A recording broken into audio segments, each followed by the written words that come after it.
Hello, what's up, everybody? It is me, Wealth Strategist J, Michelle Robinson. Excited to welcome you to another week's Money Monday. How are you all doing? This is like the second week. We're entering into the third week of Black History Month. So much celebration, so much acknowledgement of the accomplishments that we have made over the years. If you haven't been catching it, and we're going to share some more information at the end of this podcast. But I want you to make sure that you are tuning in to my web series as we indulge and go forward in celebrating Black History Month. But I am super excited today because as we are celebrating Black History Month, I am so honored that I have had the opportunity to engage with this phenomenal woman who I am about to introduce to you all. You all are in for a treat today. There is so much wisdom, so many gems that are going to be dropped today by this amazing woman, Dr. Vonnya Pettigrew, who is the CEO of the Root Branch Media over in Maryland. You all know I love Maryland because I'm from Maryland. I'm here in the Seattle, Washington area, but I don't claim it. I am a East Coast girl, all the way from Maryland. And so I would like to introduce and welcome to you all, and welcome Dr. Vonnya Pettigrew. Yes. How are you doing today? I am super. Thank you so much, Jay Michelle, for having me on your show today. Oh my gosh, it is an honor. I've watched your podcast. I've seen the caliber of the guests that you have had. So truly my pleasure and my honor to join with you all and your audience tonight. Well, thank you so much for being here because I know you are a super busy woman. First of all, you are a CEO and you are a media mogul. So I know that you are constantly always doing great things. But beyond that, you are like all up in the real estate platform and arena with this acquisition that you have made that we are going to talk about, that I'm super excited about. But for starters, let's let the people know a little bit about who you are. So again, my name is Vonnya Pettigrew, pronounced Vonnya like Kanye. I am the CEO of Root Branch Media Group. I recently, actually back in December, received an honorary degree, doctorate degree from Trinity International University of Ambassadors for Business Philosophy. So this newly appointed title of doctor is new and fresh, and I feel like it's a new anointing as I walk into this new chapter of our life and where God is leading me. So that is who I am. I am a native of Philadelphia.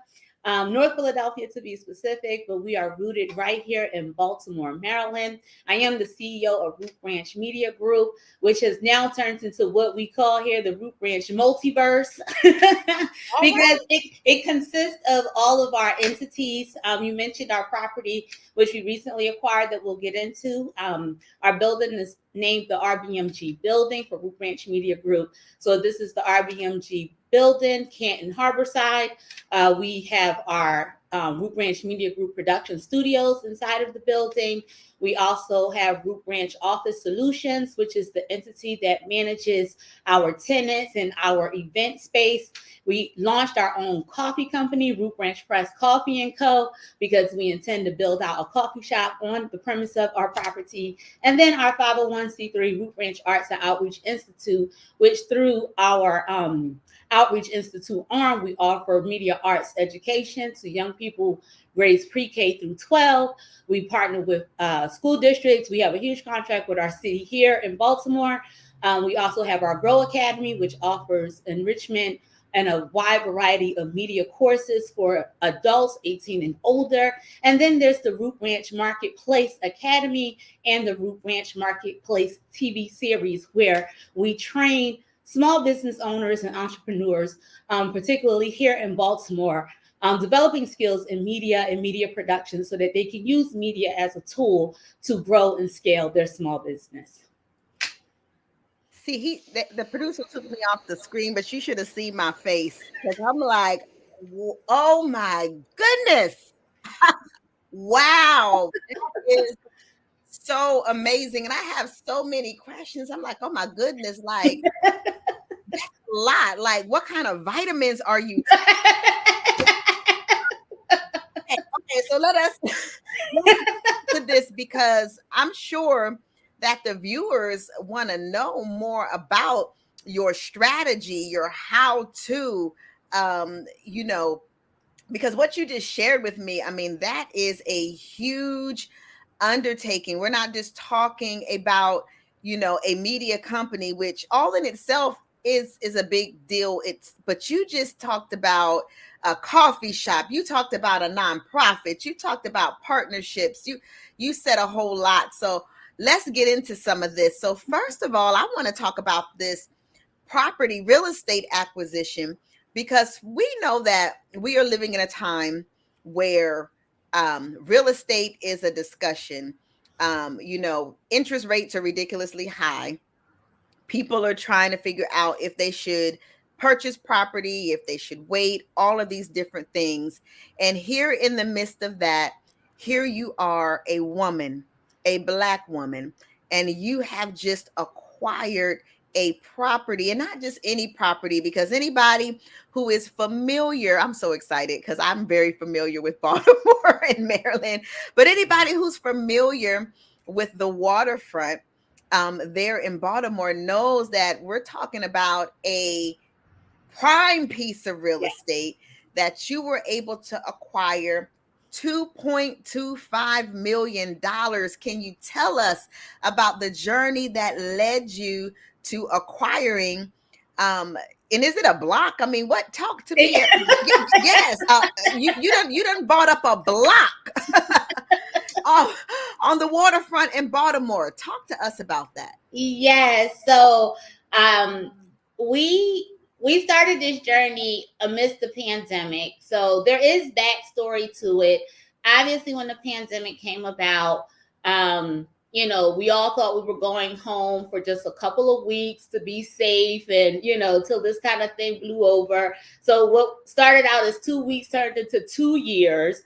And for many, many, many people, many businesses, many everyday people who were working, they lost their jobs, their businesses, folded. They had to close their storefronts and that sort of thing. But being a media production company, for us, it was the opposite. We actually pivoted, we scaled, and we grew, because the same way you and I are doing this podcast today, it was media and technology that kept us connected, that kept us together, kept us safe, connected to our schoolwork, for our students, our jobs, to our families. This is how we entertained ourselves. So the need for media and media content became king, right? So as I say, media is the new currency, right? So it came to the forefront as the thing that really was the glue that kind of held us together.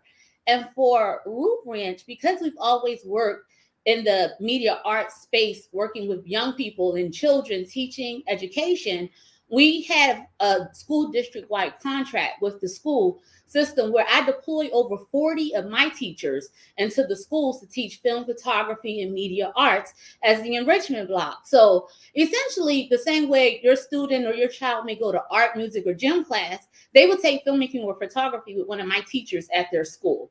So when the schools closed, for me and my business, we had to shut down too, because all of our teachers went home. But being kind of a thought leader, I kind of said, okay, what could we do to engage our young people from a media space while we're trying to figure out what this COVID thing is? So the first thing we did was we launched a video contest. So this video contest was something that I pitched to my business community. It was backed by Bloomberg Philanthropies and T. Rowe Price Foundation, and they provided the funding. And we created this video contest where children in grades K through 12 could make a video, 2 minutes, about how they were staying safe and connected to their schoolwork and in their communities and with their families during the pandemic, right? So while that was going off really well, a program partner of mine, an organization here in Baltimore called Young Audiences of Maryland, they came to me and said, I don't know if this was where you were, but where we were, when kids went home for the pandemic, our school districts weren't prepared for that. So our children didn't have access to computers and Chromebooks and all of that at the time. They didn't even have internet at home for many of the families, right? So you're talking about families that may have 3 or 4 children in school at the same time, all needing to homeschool at the exact same time with no computer or the internet. So they sent the children home with a packet of paper, like these diddles to work on to kind of keep them busy. We got a hold of the diddles and we looked at the lessons and said, what did we think about taking one of the lessons and creating a pilot TV concept and pitching it to the school district where we taught the lesson that was in the packet? So we did that. We pitched it to our CEO of our school district, Dr. Santalisa, and they loved it. They funded the project. And so from April of 2020, because remember, pandemic hit March. So from April of 2020 to August of 2020, we produced 105 episodes of this 30-minute kid TV show, right? So here we were in the midst of the pandemic producing all of this digital content for education.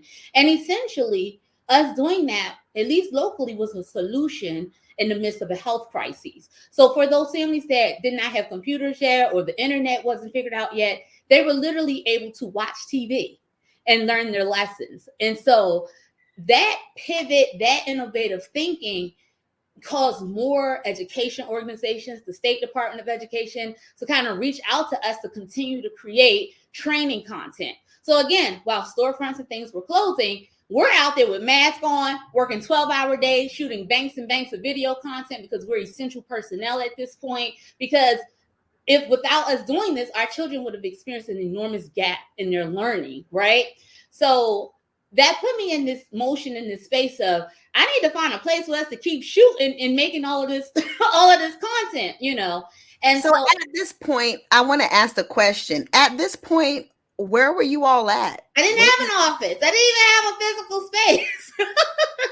I did not have a physical space. I was literally running my company for the most part out of my home because most of our productions would be out in the field or on location. Mm-hmm. So we were just in the open area of a large room, shooting a lot of this content. So we then was approached by, so I set out to find a place for us to create a studio. And I moved us into, at the time, which was a 700, like the size of an apartment, a 700 square foot studio, right? 2 rooms, that's all it was. And while we were there, we were making content, we were producing, and we came into relationship with a company called Barcoding, who happens to be the prior owner of this building that I bought. So Barcoding came to us and said, hey, we have moved to a bigger building and we want to create new marketing content to show how big and beautiful and how robust our business has grown in the work that we're doing. So while we're up the street shooting them and they come over to our smaller studio to do some stuff in the studio, the CEO and I start talking, and he says, and there were things that he said in his interview about the impact businesses have in community that resonated with me. And I said, you know what, I align with that. And I too intend to really be rooted in Baltimore. And he says to me, well, my old building is for sale and it's not on the market. Make me an offer.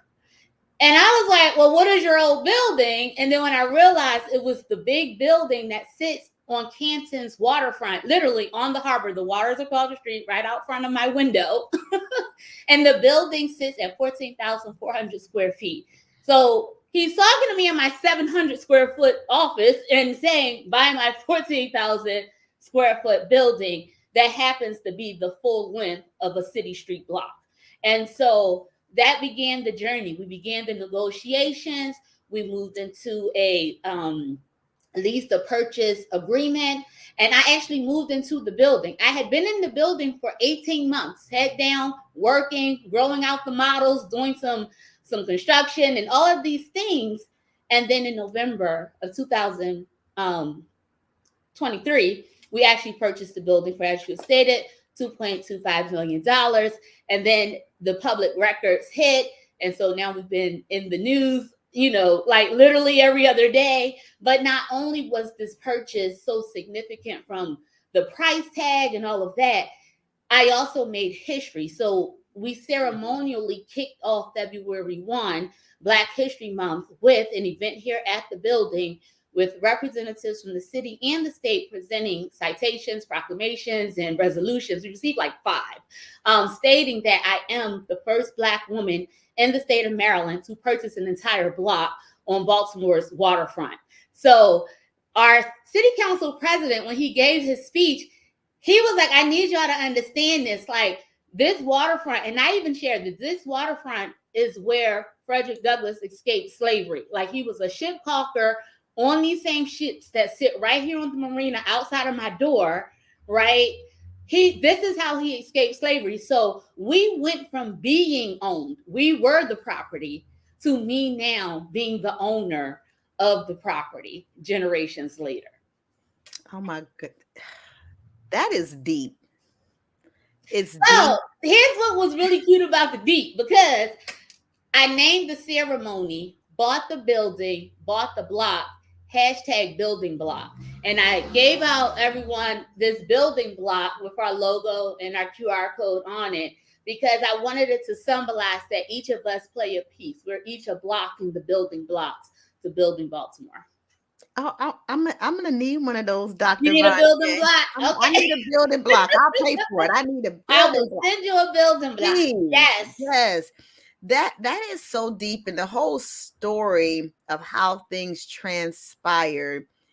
And I'm not going to get all deep into it, but I mean, you acknowledge God in what you said earlier, just divine providence. I mean, how everything just strategically aligned for you to, do the curriculum, shoot this video for this person who owns this. I mean, that's just like providence all in itself, and the creativity that you and your team had during such a pivotal moment. And I want to ask you, I have so many questions for you, but I know we're constricted by time. But so one of the things I always talk about when I talk to entrepreneurs, and always try to remember myself, is solutions. We need to bring solutions. Sometimes people get so caught up in trying to sell a product and a service to make money. Right. And they forget about the fact that you need a solution. When you bring a solution, you don't even have to try to sell anything. Like, people are searching for solutions. So can you speak to that? Because as you were talking, I heard you say that, but what I got from you is that wasn't like a one-time thing. Like, you are a solutionist. So let's talk about that. And so even how I run that, when you asked me earlier on after I described the multiverse, that is the strategy. It's always looking at the solutions and how the different entities that we've created enable us to create our own ecosystem, so that everything we do point back to each other. And so we are not only, think about it, we are this historical property, but it houses not only my company, but other small businesses that are our tenants. So now they get to see their visions come to life. And when they use our event spaces to have meetings, one of our tenants is a Black landscaper, and he formulated a group called the Black Landscaper Alliance. So you have all these young Black guys in here who do, the masonry, the welding, and the carpentry, the plumbing, and they're coming together and they're all dusty and whatever because they're coming straight from work. But they're brainstorming how to put all their resources together and how to grow and scale. So when I sit back and I look at all the activity that's going on in the different pockets of the space, it's like, it's so much more than just a property. You know what I mean? Like, what it represents for us to have a safe space and get the nurturing and the skillful talent all under one roof. And then to be the leader and at the forefront of that, and to be an example of what this could look like, and that level 7-figure, success is possible, So our name is Root Branch. So it's very clear that any and everything that is connected to us prosper here. Like, so whether it's our small children that are taking classes and learning how to use this media thing in their education, which will then translate to them being real digital media users. And our thing is we want young people to move from just being content consumers to being content creators. We always take issue with the media and how we're depicted in the media, but we are the media now. So our children get to rewrite the narrative. They get to, set the tone for how they show up in the media, because they are creating the content, right?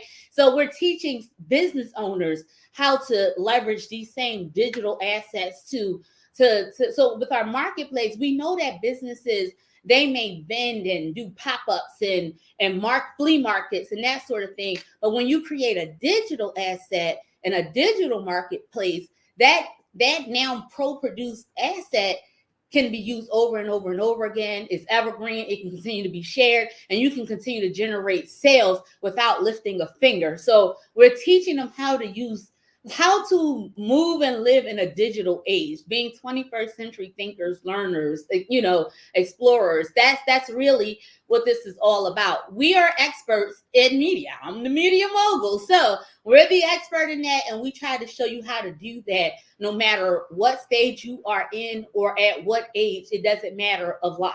So from children, young adult, to adults and business owners and entrepreneurs. You were just talking about the evergreen products, and my ears perked up, because that is the direction that we are trying to go into with our business.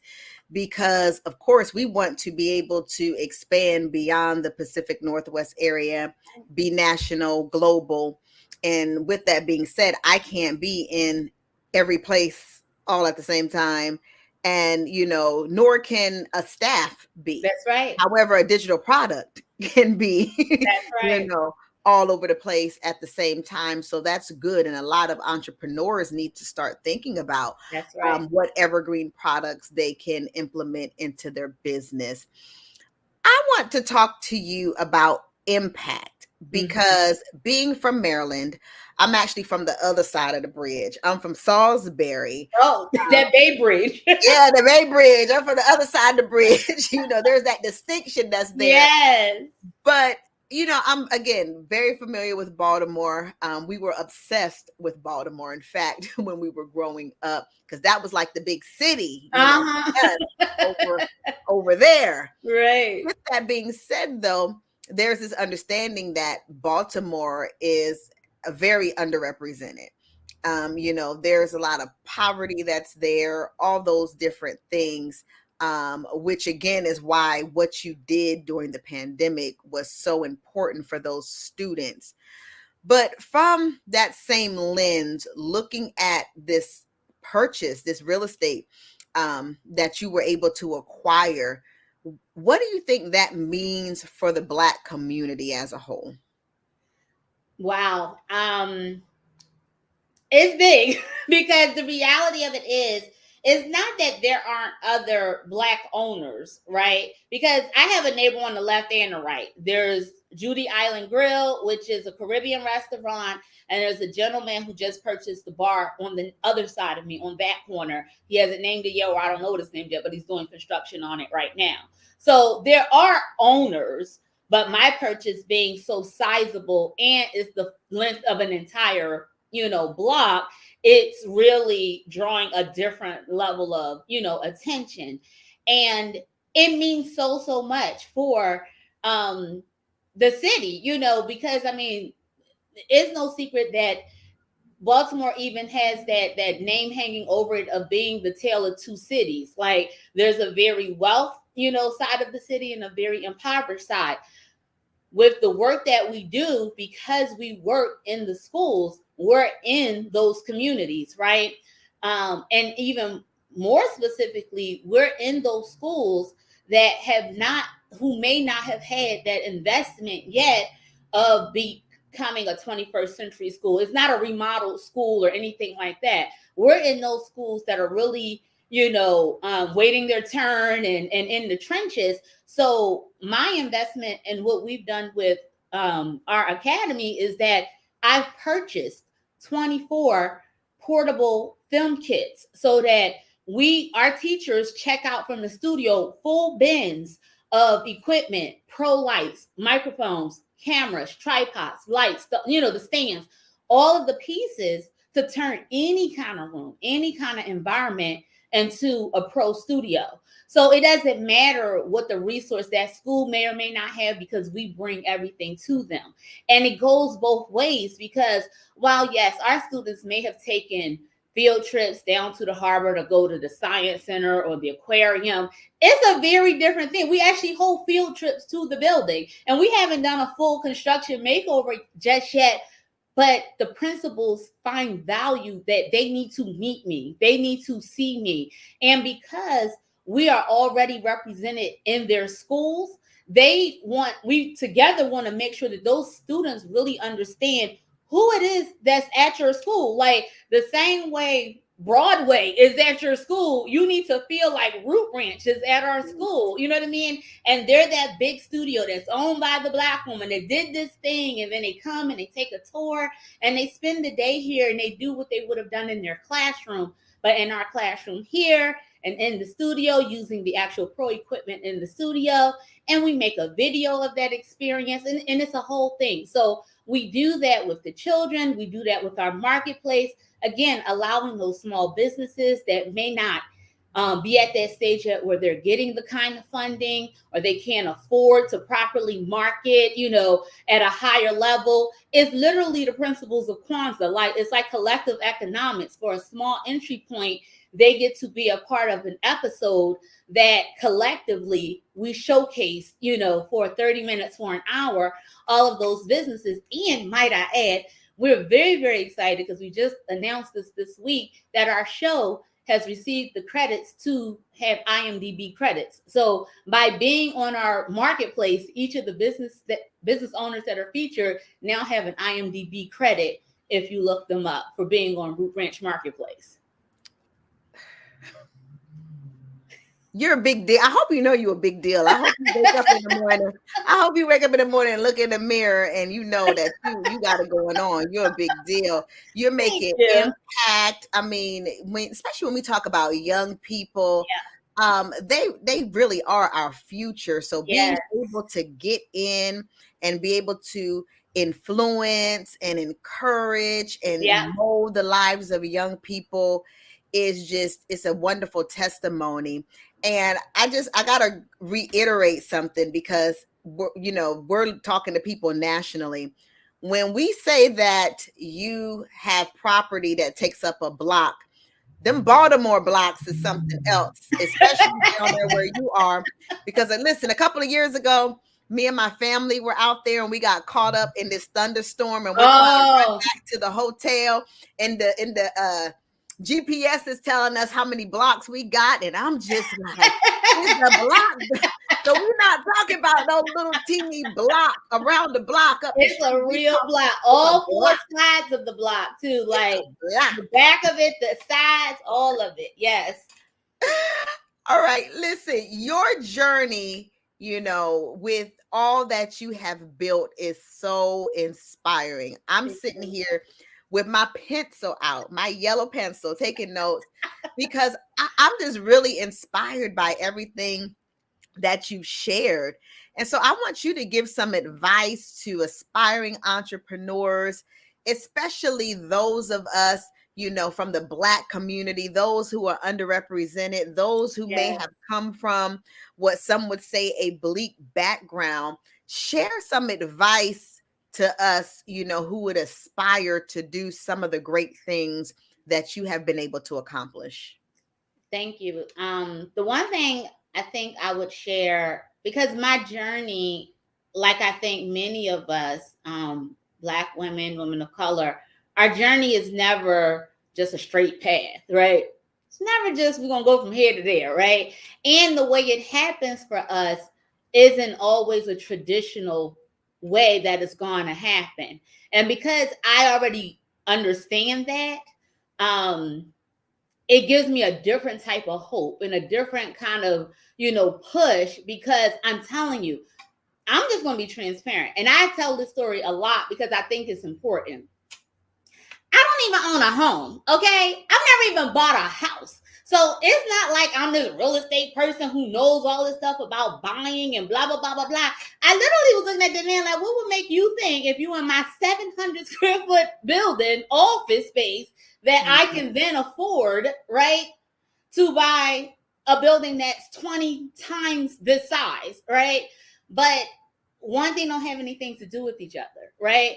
And honestly, what may be the facts or the evidence or the whatever, to me, it's all just information, because what is for you is truly for you. Yes. And I am a woman of God, and I believe, his promises, and that he knows the plans he has for me. And it's truly nothing I could have ever thought of, because I don't even own a home. I've never gone through the process of buying any real estate. And now daily I'm presented with opportunities to buy all sorts of properties.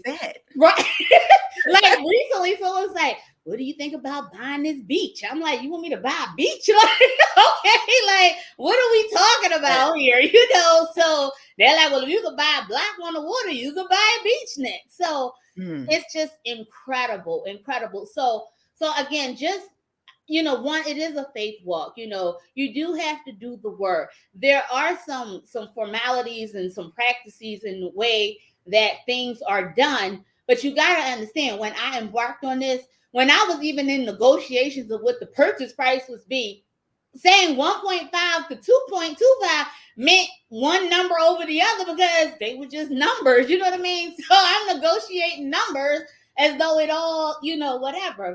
But here's what I learned in this journey, especially when it comes to buying commercial property. This is what makes it different than buying personal property for your home. Buying commercial property is more about having a sound business plan and having a sound business strategy. While, yes, my production company, Root Branch Media Group, is a 7-figure company, and it has the financial health to have purchased a property of the size. But it was less about what my production company can do versus the value of the property, how I'm utilizing the property, the debt, service ratio. So I'm able to show that, because I have tenants, the building is being used in other ways, the property makes its own revenue outside of whatever else. So it's its own entity. It's a different entity that bought the block. It's not my production company that, is one of my other entities that bought the building. And each of the pillars that you heard me talk about, they each have strong financials on their own that stand on their own legs. So it's a matter of really understanding how business works, how to create revenue that makes money on its own without necessarily your willpower, manpower, to keep the engine fueling. And that's why I said we essentially created an ecosystem that points back to each other, and it fuels itself. So the financial strength on what I've established under the RBMG building stands on its own enough to be able to purchase the building. Wow. Well, you have shared so much with us: wisdom, gems, encouragement, inspiration, all of that.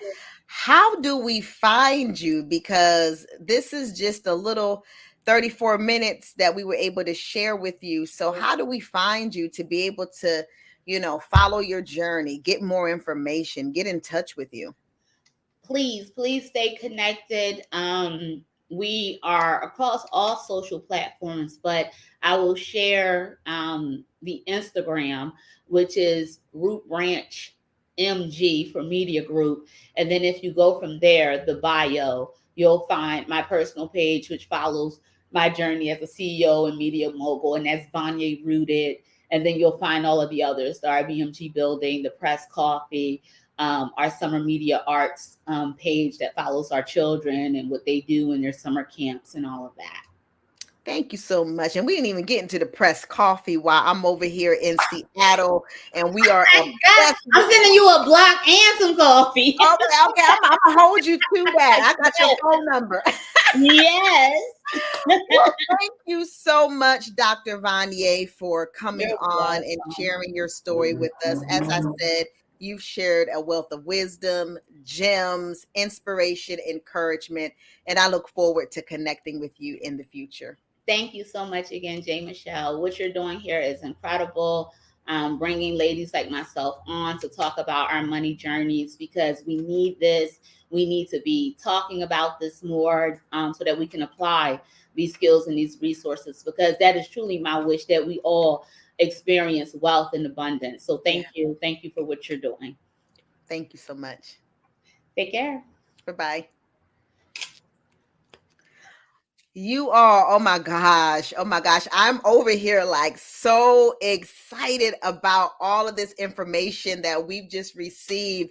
I'm not playing. I have my little yellow pencil out. I'm taking my notes, all of those different things, creating an ecosystem, all of the wisdom that she dropped, being a solutionist, a thought leader. Listen, you all better make sure you go follow this very successful woman. I wasn't playing. She's somebody important, and you want to follow her journey, because as you follow her journey, you are going to get more wisdom on things that you could do different, better, things that you could implement in your business to expand and scale. All right. Listen, you all, it's Black History Month, as I shared with you all earlier, and I want to remind you of my campaign, the We Shall Prosper campaign, where we are doing our due diligence to share a wealth of information, no pun intended, a wealth of information to our community. We are planting seeds of prosperity and cultivating legacies. We are a people who it is our birthright to be wealthy. And so I want you to follow me on this journey. Every single week, I am releasing a web series that talks about the We Shall Prosper movement, that talks about our past, our present, and what we should be doing in our future, because our future is bright. So make sure that you are following me across all social media platforms at J. Michelle Robinson. Make sure you are posting and utilizing the hashtag We Shall Prosper. Listen, I want to thank you all for joining me on this week's Money Monday. Make sure you are tuned in next week, 9:15 a.m. Pacific Standard Time, 12:15 Eastern Standard Time. I'll talk to you later. Bye-bye.